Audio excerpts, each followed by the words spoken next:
Tudo bem, pessoal? Voltamos aqui para falar sobre os princípios. Vamos lá.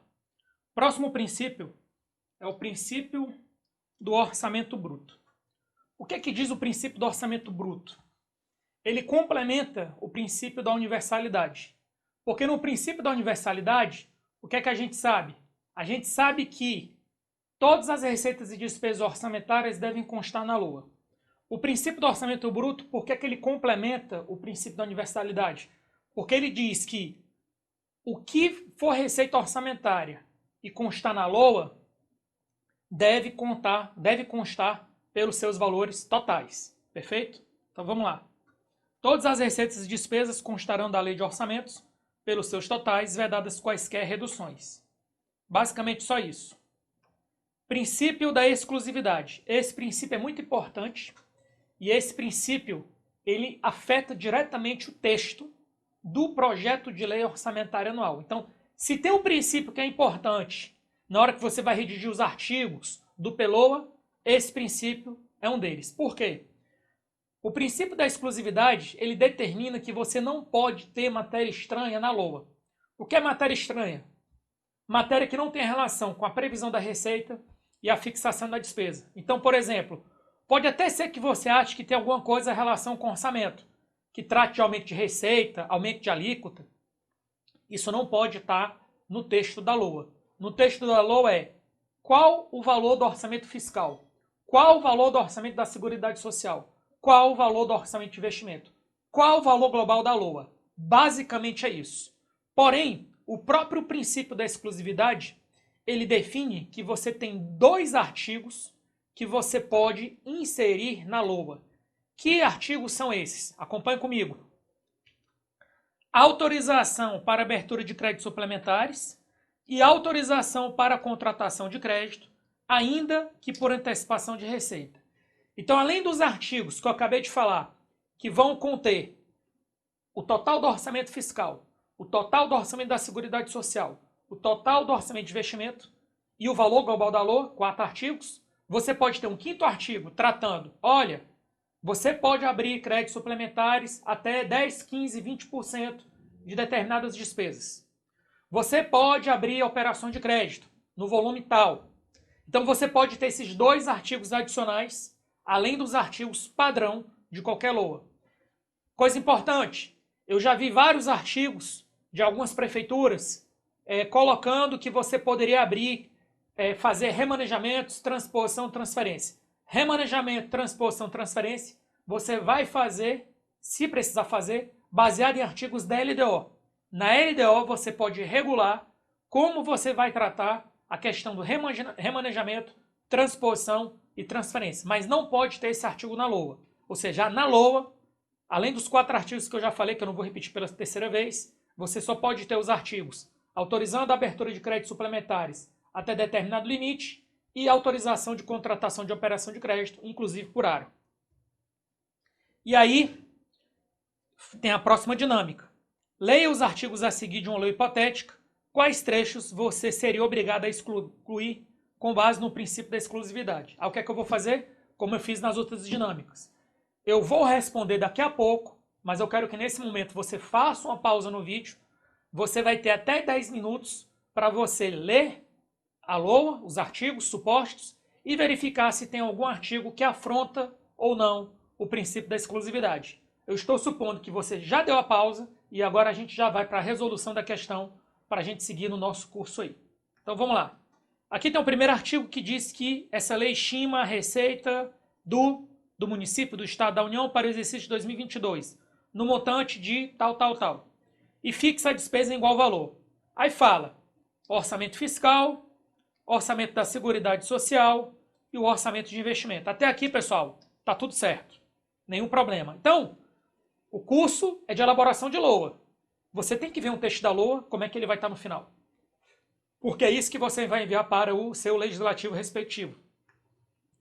A receita estimada total dos orçamentos fiscal e Seguridade Social é de tanto, conforme detalhado nos anexos, assim distribuídas: orçamento fiscal, orçamento da Seguridade Social e refinanciamento da dívida.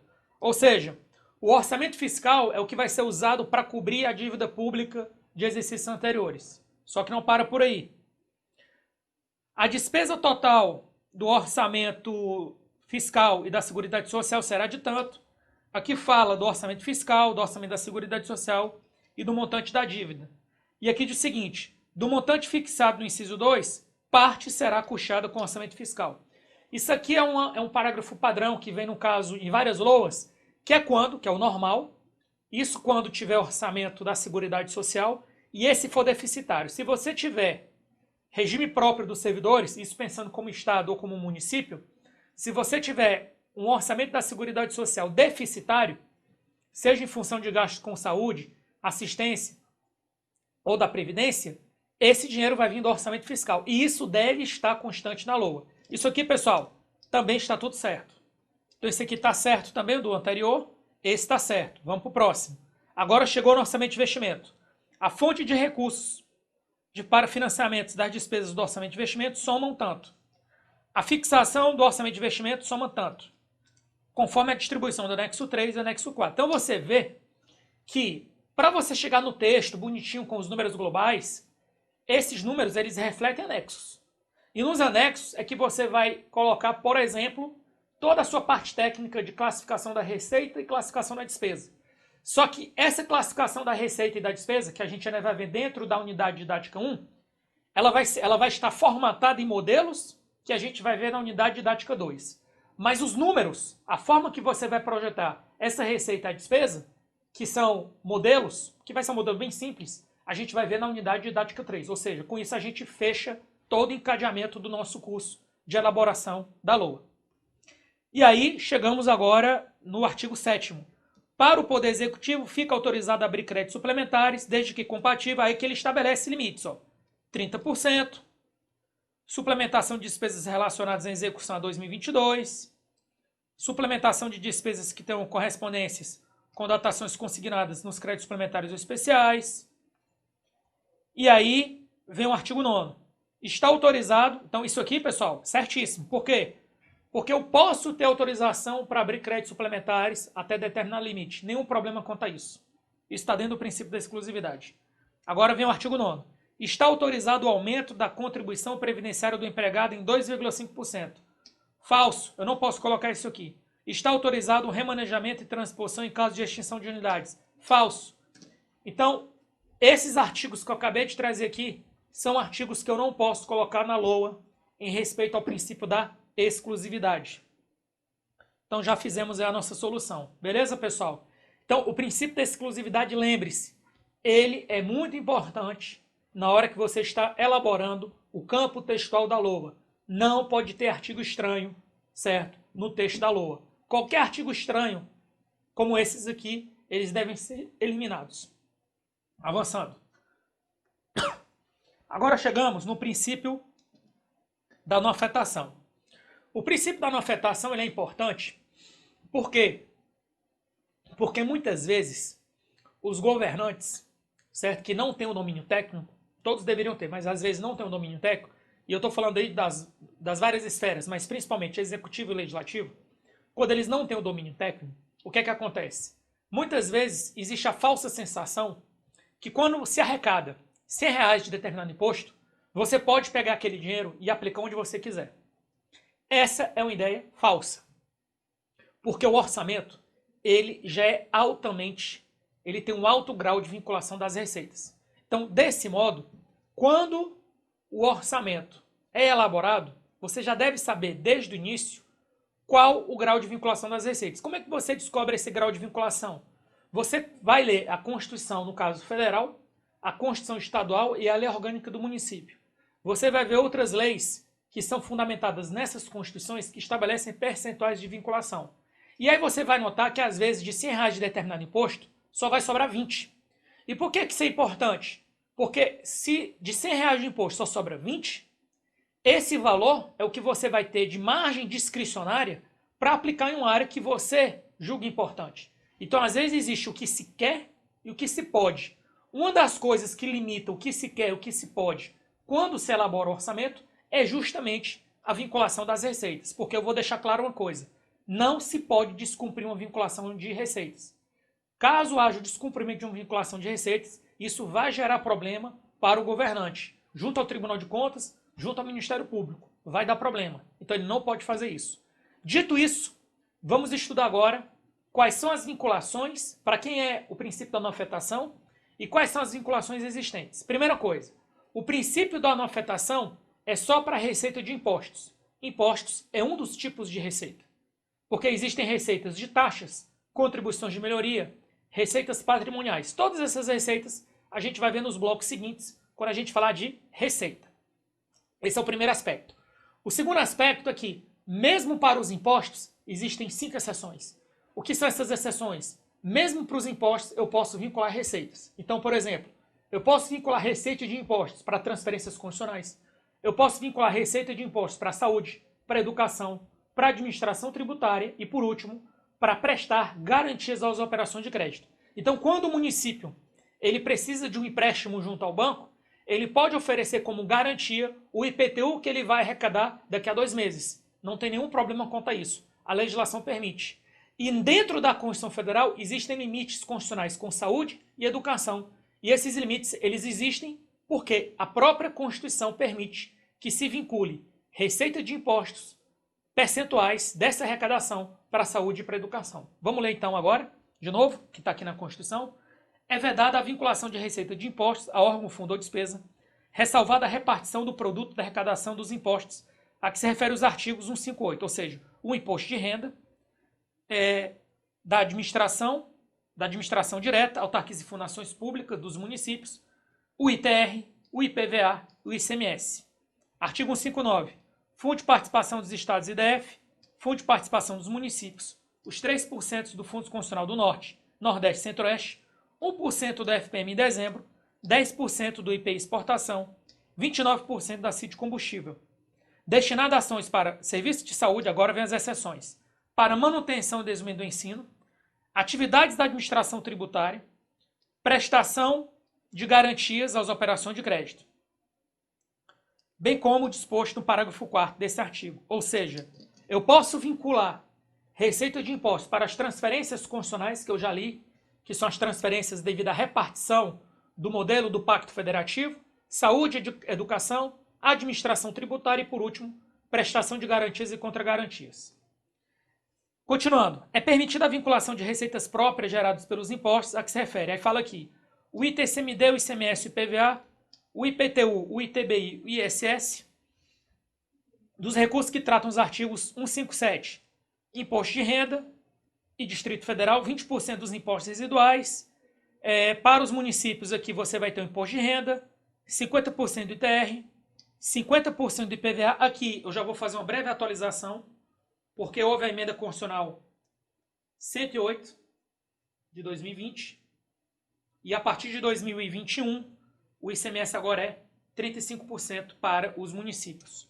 Aí você tem o FPE, o FPM e a prestação de garantia ou contragarantia à União. Ou seja, repete tudo de novo e diz, olha, todos esses percentuais aí, todos esses impostos, eles estão sujeitos a esse fracionamento em virtude do Pacto Federativo.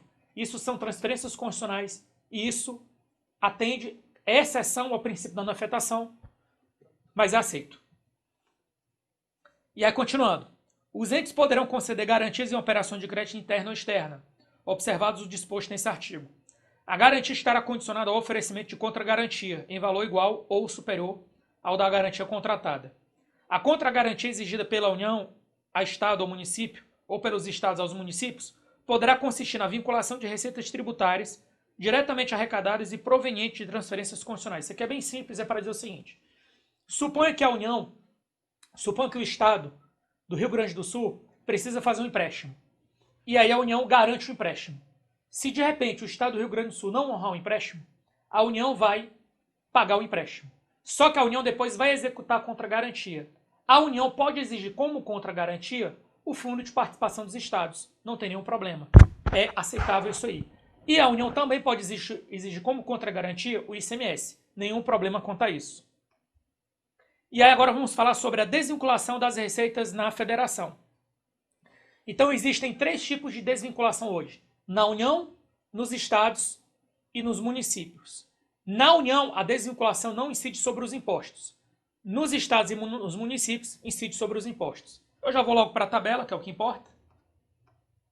E nessa tabela aqui você está vendo que o princípio da não afetação, que é a desvinculação das receitas da União, estados e municípios, é 30%.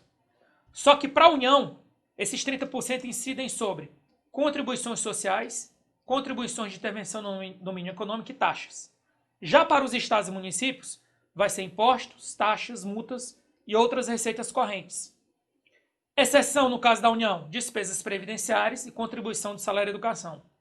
Exceções aos estados e municípios, recursos vinculados à saúde e educação, transferências obrigatórias e voluntárias entre entes da federação, receitas de contribuições previdenciárias e de assistência à saúde dos servidores. Exceções apenas nos estados. Receitas que pertencem aos municípios decorrentes de transferências constitucionais, fundos instituídos pelo Judiciário, Tribunal de Contas, Ministério Público, Defensoria Públicas e Procuradoria Gerais dos Estados e Distrito Federal. No caso dos municípios, fundos instituídos pelo Tribunal de Contas do município, onde houver. Por quê? Porque só existem 2 tribunais de contas do município. Cidade de São Paulo, cidade do Rio de Janeiro.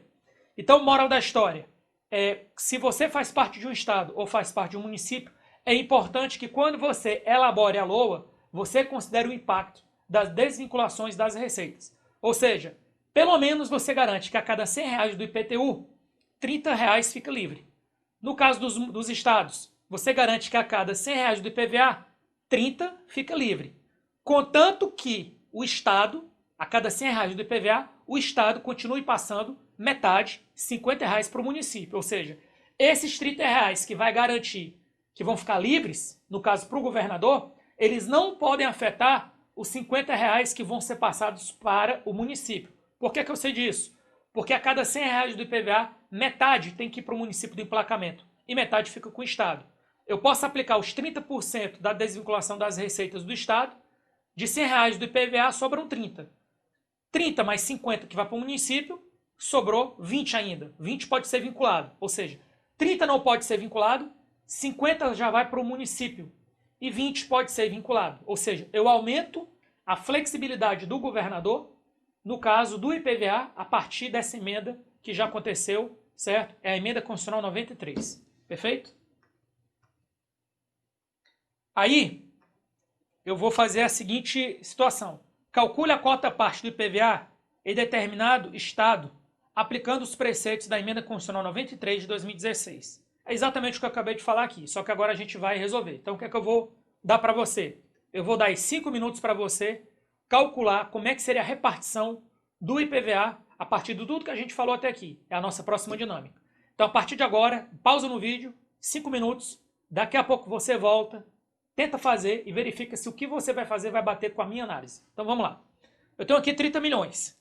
Desses 30 milhões, 30%, que é 9 milhões,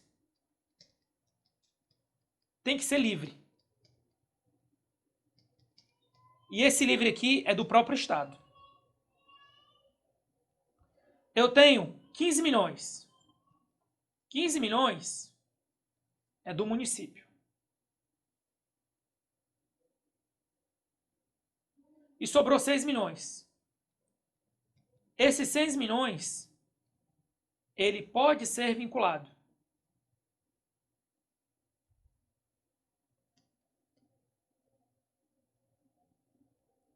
E ele é do estado. Só que tem um detalhe. Vamos ver se isso vai dar certo. Porque tem as despesas com saúde e educação. E eu não falei, mas eu sou obrigado a calcular aqui agora.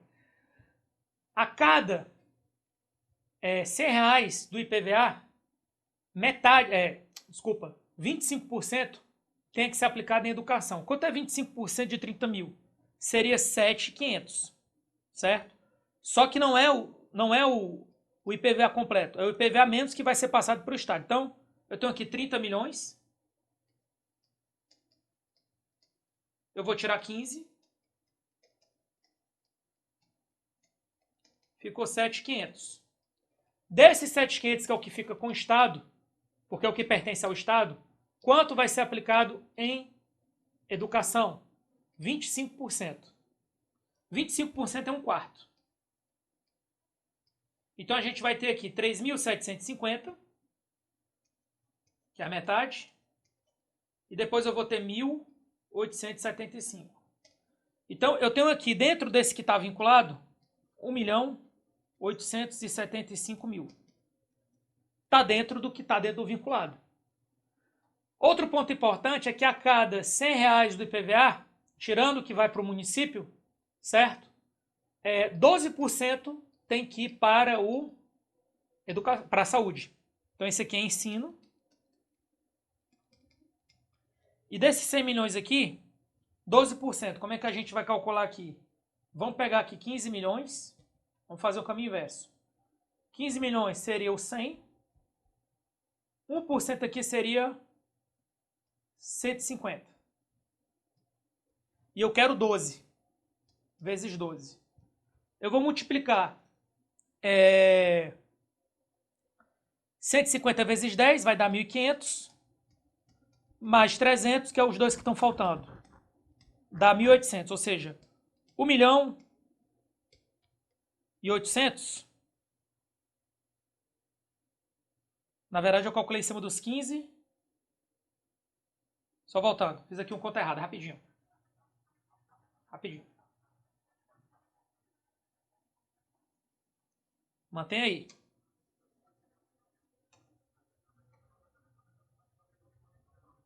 Vamos fazer tudo junto ao mesmo tempo. O que é que eu vou pegar? Eu vou pegar aqui os 15 milhões. E vou jogar que é 100%. E 1%, eu já vou calcular aqui x. Quem vai ser o meu x? O meu x aqui vai ser 150. É a minha linha de base. Sendo que são 150 mil, não tem problema. Aí o que é que eu vou fazer agora? Eu vou multiplicar 150 vezes 25 e vou chegar no ensino. Eu vou multiplicar 150 vezes 12 e vou chegar na saúde. Vamos começar pela saúde. Saúde. 150 vezes 10 vai dar 1.500, né? Então, aqui vai dar 1.500. Eu vou somar mais 2 vezes 150, vai dar 300. Ou seja, 1.800.000. É o que deve ser aplicado em saúde. Então, 1.800.000 que deve ser aplicado em saúde. O que é que eu vou fazer agora com o ensino? Eu vou multiplicar 20 vezes 50, isso aqui vai me dar 3.000. E aí depois eu vou multiplicar 5 vezes 150. 150 vezes 5 dá quanto? 150 dá 300 vezes 2, 600, 750. Ou seja, dá 3.750.000. Ou seja, 3.750.000. Então, pessoal, moral da história, que é o que a gente precisava saber. E esses valores aqui estão embutidos dentro dos 6 milhões. Agora estamos certos. Então, de 30 milhões, metade foi para o município. Não vai afetar o meu limite do estado, porque é do município. Agora o município vai ter que aplicar aquela cota parte em saúde e educação lá. Do que sobrou para mim, após eu tirar o que vai para o município, certo? O que é que acontece?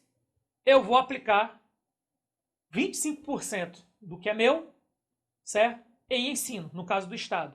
E no caso da saúde, 12%. Onde está escrito isso? Na Constituição Federal, na parte que trata sobre a aplicação de recursos mínimos em saúde e educação. Beleza, pessoal? Então você vê que esses valores somados aqui, eles estão compatíveis com os 6 milhões. 15 milhões foi para o município e 9 milhões é livre. Esses 9 milhões livre eu tirei da onde? Eu tirei da emenda constitucional 93 de 2016. Perfeito?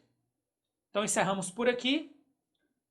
Trabalhamos com mais uma dinâmica aí, mais um princípio, aplicamos na prática para na hora que você for calcular o orçamento, você verifica se está sendo respeitado. Porque às vezes é o que eu digo, mas o sistema já me dá isso pronto.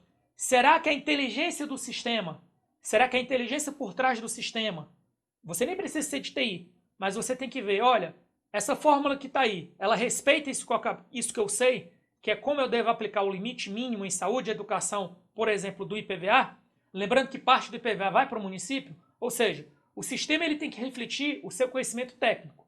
Então, Você não precisa saber qual sistema que você usa, mas você precisa ter confiança que o sistema está dando os comandos corretos a partir do seu conhecimento técnico. Esse é um dos objetivos do nosso curso que eu falei desde o início. Ficamos por aqui, até a próxima aula.